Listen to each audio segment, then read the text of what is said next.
धर्मशाला एबे रक्तमुहा नेता जीतुंको farm house रे लिकुंको समर्थक लंका कांड घटाइथिबा अभियोग। बीजेडी कर्मी भोजी चलीथिबा बेले माड़ मारिले भंगारुजा कले। धर्मशाला रे मोहन सरकार नुह चाली छिकी लिकु सरकार। सेपटे निज समर्थकों को प्रथमे आक्रमण करा जाइथिबा अभियोग आनिले लिकु। रक्त राजनीति देखि मजा नेउछि जिला पुलिस प्रशासन।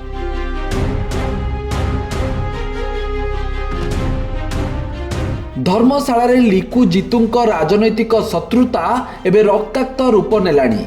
उभय नेतांको समर्थक एबे रक्तमुहा, किंतु दुर्भाग्यर कथा जिला पुलिस प्रशासन मजा देखुछि। गतकाली धर्मशालार पूर्वतन विधायक प्रणव बलवंत राय एक फार्म हाउस रे बीजेडी कर्मी मानकर एक भोजी चलीथिबा बेले बीजेडी कर्मी मानकु आक्रमण करा जाइथिबार अभियोग आसीथिला। परे पूरा घटनार वीडियो सामना को आसिला। आक्रमणकारी माने विधायक हिमांशु साहूंको समर्थक होइतिबा अभियोग करिसंती जीतू। एपरिकी जेउ लंका कांड घटिला यह लिकुंको इंगितरे होइतिबा से अभियोग करिसंती। पूरा घटना रे पुलिस प्रशासन नीरवता को नहीं मध्य से प्रश्न उठाइचंती। सेपटे पूरा घटना को नहीं मुह खोलिचंती लिकु। अभियोग करिसंती जे तांको समर्थकों को जीतुंको कर्मी माने प्रथमे आक्रमण करथिले।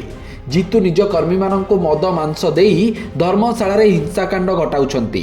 धर्मशाला विधायक हिमांशु साहूंको समर्थक माने बाहर टेका पकेले एवं टेका पकेला परे ये खाउछंती। अतर्कित भावे पाखापाखि 100 लोक ता भितर पशिले। पशिकी जो मैंने खाऊले बाड़े तादू आमर 3-4 जन सीवियर इंजोर्ड होगी कटक जाइछंती एवं बाकी जो मैंने इंजोर्ड होते धर्मशाला रे ट्रिटमेंट हेले एवं ता सहित 20-30 बाइक भांगी देइछंती, 4 चकिया गाड़ी भांगी देइछंती। जेते जन मोबाइल शूटिंग करुले समस्त मोबाइल नहीं जाइछंती, किछि मोबाइल को भांगी भी देइछंती एवं मो घरे पशिकी जेते रूम बाथरूम जेते घर जो माने खाऊले सेगुड़ा को भी बाड़े सबू आसवाबपत्र भांगी देइछंती।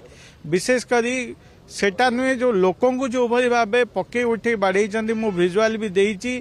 सेठी भी आपण देखिथिबे समस्ते जुआड़े गले जी जोठी थिले भी समस्त को गोड़े बाड़े सी पुणी मो कैंपस भितर पशिकी। एवं ये घटना धर्मशाला नुआ नुहे जेहेतु जाजपुर पुलिस उपर मोर भरोसा नहीं। आगुरी भी मुझे आपण मैंने भी देखिथिबे आगुरी जेतबे मो उपरे भी अटैक होइथिला आमे भी आसीथिलु जाजपुर जो प्रशासन जो माने मुख्य आसामी तांको गिरफ भी कलेनी एवं परवर्ती समय भी आउ थे मो जारका घर उपर भी मध्य आक्रमण होइथिला। मु ए विषय पुलिस को जनईथिली से कथा भी कलेनी। आज जो पिला माने माड़ खाइचंती ता भितर भी 2 जन जाइंकी पुलिस स्टेशन ने एफआईआर देइथिले। तांको आगुरु मारिया पे धमक देइथिले, से एफआईआर भी रजिस्ट्रेशन हेलानी। सेति आज निष्पत्ति नेले समस्ते।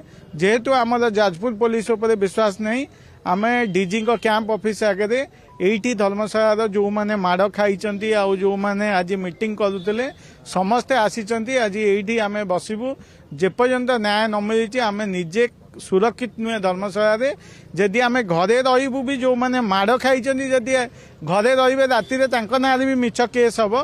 सेति पय आमे भाबिलु किछि नहले डीजी को ऑफिस सामने रे बसिले केस तो हबने, अंतत पक्षे आमे जानिबु सुरक्षित रहिचु बोली। धर्मशालार पूर्वतन विधायक एवं विजु जनता दलर अन्यान्य नेतृत्व माने धर्मशाला तांकर ना लोकप्रियता आगुरी थिला ना लोकप्रियता भी अच्छी। धर्मशालार लोक से जो सरकार परिवर्तन कर तापर जिते देखिले धीरे धीरे समस्ते आसी आमर जो लोकाभिमुख कार्य हो लोकों 24 घंटा अहर मु एवं मोर कर्मकर्ता मैंने कम करुँ से हिंस्र हो जाती। हिंस्र हो बारंबार सोशल मीडिया रे मिछ सत बहुत कथा लिखि लोक उत्क्षिप्त कर लोक झगड़ा करने आक्षेप डाकुंट। तेणु मुझे हिंसर प्रकृतिर कार्य कर बारंबार गंडगोल करी तापर संगे संगे विधायक द्वारा यह है विधायक यह करते। वास्तव में मुझे कहि दस्तावेज रखी कागज पत्र रखी प्रमाण पत्र सहित जो किए मीडिया हो जो जगह कहींपर से ठोस सब सहित कहींपर जिनस रहा कि किए करते। मुझे तो सीधा सीधा कहूँ जी दोष करुच्ची दोषी दंड पाया निहाती दरकार।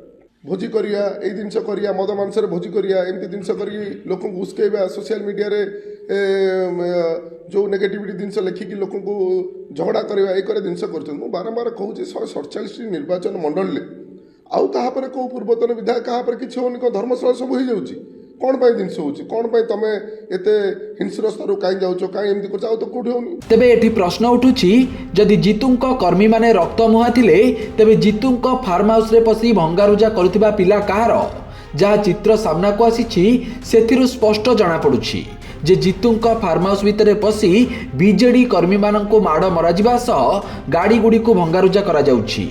आउ एसबु भितरे पुलिस प्रशासन नीरवता को नहीं बड़ प्रश्नवाची सृष्टि होइछि।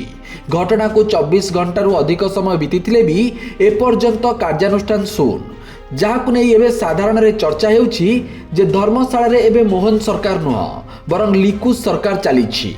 Bureau report Satyapath news.